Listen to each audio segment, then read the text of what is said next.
আমি 24 ঘণ্টাৰ ভিতৰত হাগ্ৰামা মহিলাৰী ডাঙৰীয়াক আহ্বান জনাইছো তাত যাতে অন্তত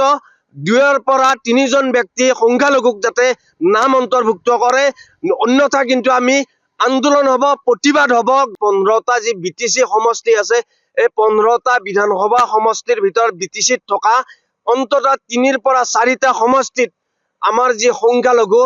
কেণ্ডিডেট দিয়াৰ কাৰণে আমি প্ৰতিটো দলকে আমি আহ্বান জনাইছো, কি কংগ্ৰেছ, কি বিজেপি, কি বিপিএফ, কি ইউপিপিএল, হাগ্ৰামা মহিলাৰী ডাঙৰীয়াকো আহ্বান জনাইছো যাতে প্ৰকৃত ভাৰতীয় নাগৰিকক যাতে এছআৰৰ নামত কোনো কাৰণত হাৰাশাস্তি কৰা নহয়, আৰু যাতে এছআৰৰ নামত ভাৰতীয় নাগৰিকক যাতে যি আমাৰ ভোটাৰ তালিকাৰ পৰা নাম কৰ্তন নকৰে। বিপিএফৰ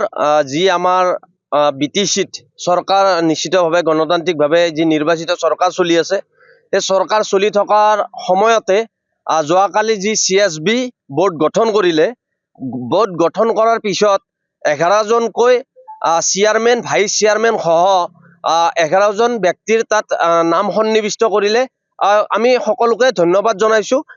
তেখেতসকলক শুভেচ্ছাও জনাইছো। কিন্তু যোৱা বিটিচি পৰিষদীয় নিৰ্বাচনত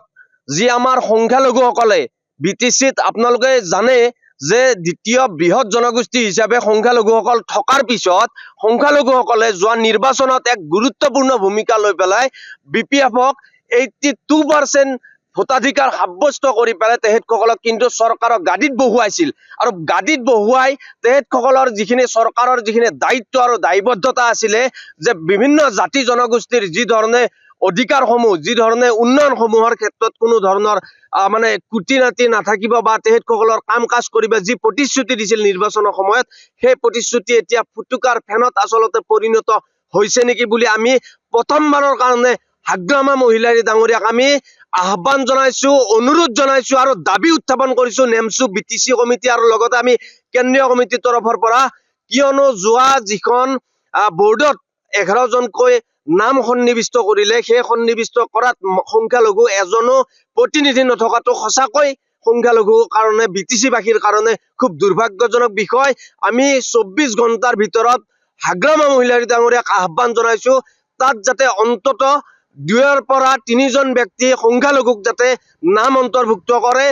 অন্যথা কিন্তু আমি আন্দোলন হ'ব, প্ৰতিবাদ হ'ব। গণতান্ত্ৰিকভাৱে হাগ্ৰামা মহিলাৰীক বিনম্ৰভাৱে অনুৰোধ জনাইছো,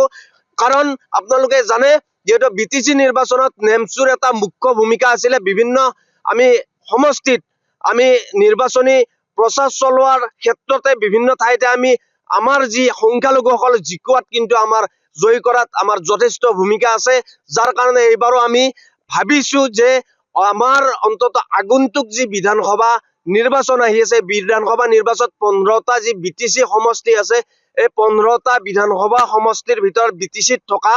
অন্তত 3ৰ পৰা 4টা সমষ্টিত আমাৰ যি সংখ্যালঘু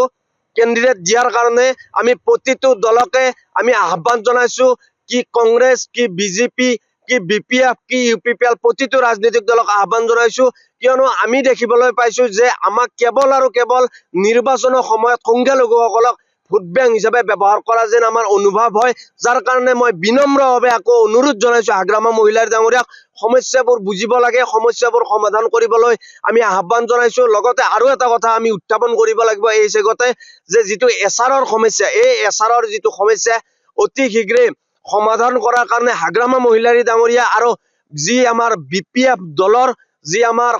এটা সংখ্যালঘু কোষাখে আছে, তো তেখেতসকলৰ যি দায়িত্ব আছে সংখ্যালঘু মানে ব্যক্তিসকলৰ, যিসকল সংখ্যালঘু ব্যক্তিয়ে আচলতে নিৰ্বাচনৰ সময়ত কথা দিছিল কোনো ধৰণৰ দ্বিভোটৰ সমস্যা হওক বা বিভিন্ন ধৰণৰ সংখ্যালঘুসকলৰ বিভিন্ন গাঁৱে ভূঞে কৈছিল যে যিবিলাক সমস্যা হয় তেতিয়াই মানে তেখেতসকলক সমাধান কৰাৰ কথা কৈছিল। এতিয়া এছআৰৰ যিটো সমস্যা হৈছে, আমি বিভিন্ন ঠাইৰ পৰা আমি মানে আমাক ইনফৰ্ম কৰিছে, আমাক জনাইছে যে সমস্যাটো এনেকুৱা হৈছে, যিবিলাক সুপাৰভাইজাৰ আছে, সুপাৰভাইজাৰ বিলাকে বিএলক মানে প্ৰেছাৰ ক্ৰিয়েট কৰি আছে, যিবিলাক ব্যক্তি বিটিচিৰ ভিতৰৰ ব্যক্তি তেখেতসকলে কৰ্মসূত্ৰে বিভিন্ন ৰাজ্যত কাম কৰি আছে, তেখেতসকল যিহেতু এতিয়া ইয়াতে নাই, কৰ্মসূত্ৰে তাত আছে, নিৰ্বাচনৰ আগে আগে তেওঁলোক আহিব বা তেওঁলোক ইয়াতে আহিব লাগিলেও আজিকালিৰ ভিতৰত আহিব লাগিলেও আহিব, কেনেকুৱা ব্যক্তি চাই চাই ঘৰে ঘৰে গৈ আচলতে এনেকুৱা চিন্তা চৰ্চা কৰিছে যে তেওঁলোক যিহেতু এতিয়া ঘৰত নাই, তেওঁলোকৰ নাম কৰ্তন কৰিব লাগে। এই কথা কোনো কালত হ'ব দিয়া নহ'ব। এয়া কিন্তু স্পষ্ট কথা আমি নেমছোৱে, আমি BTC কমিটিয়ে স্পষ্ট কৰি দিব বিচাৰিছো। হাগ্ৰামা মহিলাই ডাঙৰীয়াকো আহ্বান জনাইছো যাতে প্ৰকৃত ভাৰতীয় নাগৰিকক যাতে এছআৰৰ নামত কোনো কাৰণত হাৰাশাস্তি কৰা নহয়, আৰু যাতে এছআৰৰ নামত ভাৰতীয় নাগৰিকক যাতে যি আমাৰ ভোটাৰ তালিকাৰ পৰা নাম কৰ্তন নকৰে, তাৰ কাৰণে আমি বিনম্ৰভাৱে অসমৰ মাননীয় মুখ্যমন্ত্ৰী আৰু লগতে BTC প্ৰধান হাগ্ৰামা মহিলাই ডাঙৰীয়াক নেমছো কেন্দ্ৰীয় কমিটি আৰু বিত্তীয় সমিতি বা BTC কমিটিৰ তৰফৰ পৰা আমি দাবী উত্থাপন কৰিছো আৰু